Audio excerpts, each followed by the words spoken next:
how long is rainwater good for? Whoa, okay.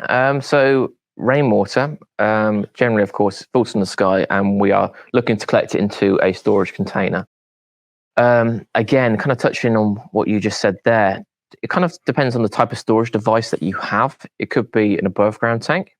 Above ground tanks, although some tanks may be like UV stable, we're still very subjected to temperature fluctuations and potentially those little pesticides getting into the water, in which case that water is going to become contaminated quite quickly. So you're kind of looking at potentially 1 to 2 weeks to try and really recycle that water. I think the important thing to remember here is that whenever we talk about fitting a rainwater harvesting tank, we generally size that tank. And the idea with the sizing it in terms of the yield and demand is that we rotate that water in that container to try and keep it as clean as possible. So looking at above ground tanks, yeah, you probably want to cycle that quite quickly to avoid those contaminants coming into it.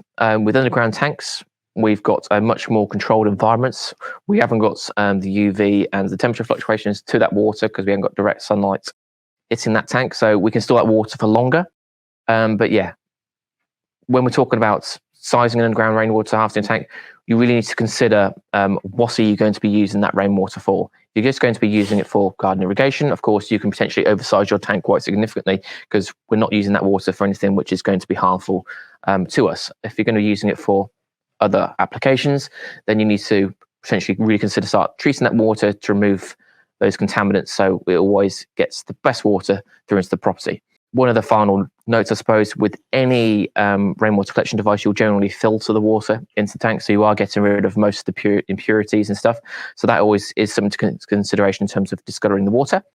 So that is just, yeah, something to consider. We have got a little bit of a filtration up front, but taking into consideration what we're going to be using the rainwater for will really dictate how long you want to store that water for.